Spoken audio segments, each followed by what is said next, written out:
Le Mali est menacé de suspension de l'initiative pour la transparence dans les industries extractives, un organisme dont il est membre depuis 2006. La société civile est à pied d'œuvre pour empêcher une telle suspension liée au fait que certaines sociétés minières protègent leur investissement en ne fournissant pas toutes les données. Les échanges commerciaux entre le Togo et la Chine sont chiffrés à 2,3 milliards de dollars de janvier à juillet 2023, en hausse de 14% par rapport à la même période en 2022. Cette déclaration a été faite à Lomé le 26 septembre lors d'une réception pour le 114e anniversaire de la fondation de la République populaire de Chine. Au Ghana, la Banque centrale a décidé de maintenir son principal taux directeur à 30% à l'issue d'une réunion de son comité de politique monétaire. Selon cette dernière, l'inflation globale a diminué de 14% au total depuis le pic de 54,1% enregistré en décembre 2022.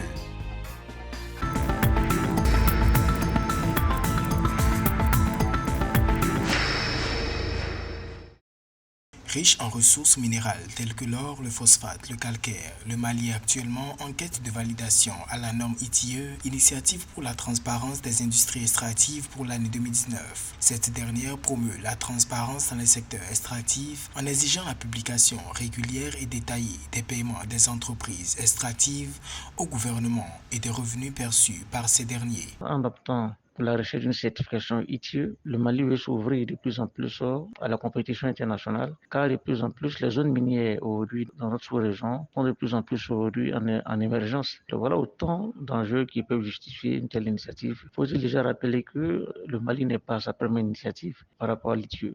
Le gouvernement avait déjà engagé par le passé et obtenu des certifications. Et malheureusement, des thématiques liées au travail des enfants dans les mines, notamment les mines artisanales, ont fini par plomber les efforts du gouvernement malien. Avec une production de 63,7 tonnes d'or en 2023, le Mali, malgré les efforts consentis pour promouvoir la transparence dans son secteur minier, est menacé de suspension de l'ITIE, un organisme dont il est membre depuis 2006. Ceci en raison notamment aux préoccupations soulevées autour des contrats miniers, leurs conditions d'octroi et leur publication, ainsi qu'au refus de certaines sociétés minières qui protègent leur investissement et leurs actionnaires. Pour se mettre à l'abri de la menace de suspension qui pèse sur la tête d'un pays comme le Mali, à mon sens, pour ce qui est de l'initiative ITIE, il faudrait que les autorités maliennes jouent la carte de la transparence jusqu'au bout. Transparence dans la contractualisation, transparence dans la sélection, parce que généralement, le gros du problème, c'est celui de se livrer parfois à des magouilles et on fait venir maintenant un opérateur qui prétendument serait l'as dans le domaine de l'exploitation minière. Donc pour moi, il est question que le gouvernement malien joue à fond la carte de la transparence. La validation à la norme ITIE devrait permettre au Mali de renforcer la confiance des investisseurs dans le secteur minier. Cela ouvrirait également la voie à une meilleure utilisation des revenus miniers pour le développement socio-économique du pays.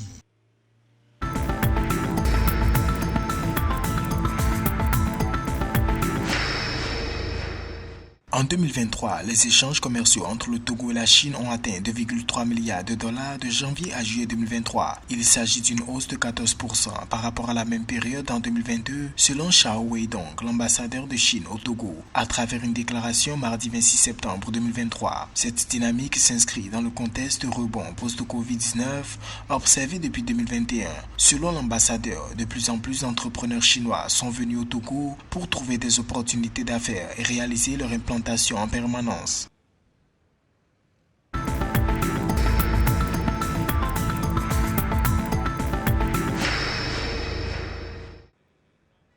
La Banque centrale ghanéenne a décidé de maintenir inchangé son taux directeur à 30%. L'Institut d'émission monétaire a évoqué des perspectives économiques favorables puisque après avoir enregistré un pic de 54,1% en décembre 2022, le taux d'inflation a connu un repli pour s'établir à 40,1% en août dernier, soit une réduction de 14%. Le relâchement de la pression sur les prix s'est fait plus remarquer sur les denrées alimentaires. Notons que la croissance du PIB est estimée à environ 3% en 2023, au-dessus de la prévision de 1,6%.